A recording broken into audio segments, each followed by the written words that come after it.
చిన్నపిల్లలు ఉన్నారా మీ ఇంట్లో? అయితే ఈ వీడియో మీకోసమే. సారీ వీడియో కాదండి. ఇది ఆడియో మాత్రమే. మన పిల్లలు ఫోన్ చూస్తూ ఉండడం అనేది ఒక మేజర్ ప్రాబ్లం. దానివల్ల వాళ్ళ కళ్ళు మాత్రమే ఎఫెక్ట్ అవుతాయనుకుంటే మీ పొరపాటు. కళ్ళ కంటే ఎక్కువ వాళ్ళ బ్రెయిన్ ఫంక్షన్ అనేది చాలా డ్యామేజ్ అవుతుంది. అది ఎలా అనుకుంటున్నారా? పిల్లలు మొబైల్‌లో మేజర్‌గా చూడడానికి ఇష్టపడేది యూట్యూబ్ షార్ట్స్ లేదా Instagram reels and colourful videos ఉండే ఛానల్స్. దీనివల్ల ఏమైతుందంటే వాళ్ళ బ్రెయిన్ ఫంక్షనాలిటీ అనేది చాలా లో అయిపోతుంది. అంటే మన బాడీకి లేజినెస్ ఎలాగో అలా బ్రెయిన్‌కి లేజినెస్ అనేది చిన్నప్పటి నుంచి అలవాటైపోతుంది. సో, దానివల్ల వాళ్ళు ఏ విషయం పైన కూడా కాన్సంట్రేట్ చేయలేకపోతున్నారు. వాళ్ళ ఇంటెలిజెన్స్ డ్యామేజ్ అవుతుంది. వాళ్ళ thinking capacity and listening skills అనేటివి కంప్లీట్‌గా లేకుండా పోతున్నాయి. ఈ బ్రెయిన్ ఫంక్షనాలిటీ పెంచడానికి మరియు లిజనింగ్ స్కిల్స్‌ని పెంచడానికి అండ్ వాళ్ళ ఇమాజినేషన్ కెపాసిటీని పెంచడానికి నా ఈ ప్రయత్నమే మన ఓరియంటల్స్.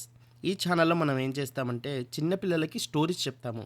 అండ్ ఆ స్టోరీస్‌ని ఎటువంటి బ్యాక్‌గ్రౌండ్ మ్యూజిక్ లేకుండా అండ్ ఇమేజెస్ కనపడకుండా జస్ట్ బ్లాక్ స్క్రీన్‌తో వాళ్ళకు నచ్చే విధంగా గ్రామర్‌తో సంబంధం లేకుండా, లాంగ్వేజెస్‌తో సంబంధం లేకుండా జస్ట్ స్టోరీ వినేలా చెప్తాము. దీనికోసం మీరు చేయాల్సిందేంటంటే వాళ్ళకు ఒక మంచి హెడ్‌ఫోన్స్ కొనివ్వండి. రాత్రి పడుకునే ముందు ఈ స్టోరీస్ వినేలా చూసుకోండి. అండ్ స్టోరీస్ వినేటప్పుడు మీరు కూడా ఒక 5 మినిట్స్ వాళ్ళతో టైం స్పెండ్ చేయండి.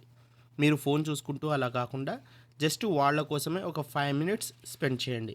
స్టోరీ వినడం అయిపోయిన తర్వాత వాళ్ళతో కాసేపు ఇంటరాక్ట్ అవ్వండి.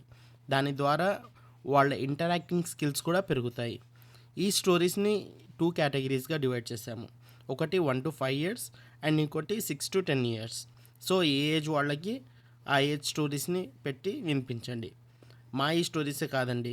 ఇన్‌కేస్ మీ పిల్లలకు కూడా స్టోరీస్ చెప్పే టాలెంట్ ఉంటే వాళ్ళ స్టోరీస్‌ని కూడా క్లీన్ ఎన్విరాన్మెంట్‌లో రికార్డ్ చేసి మాకు పంపించండి. మంచి స్టోరీని సెలెక్ట్ చేసి ఎవ్రీ వీక్ ఒక స్టోరీని మా ఛానల్‌లో అప్లోడ్ చేస్తాము. మా ఈ ప్రయత్నం మన ఫ్యూచర్ జనరేషన్ కోసం. మీకు నచ్చినట్లయితే లైక్ చేసి సబ్స్క్రైబ్ చేయండి. అలాగే మీ ఫ్రెండ్స్‌తో షేర్ చేసుకోండి.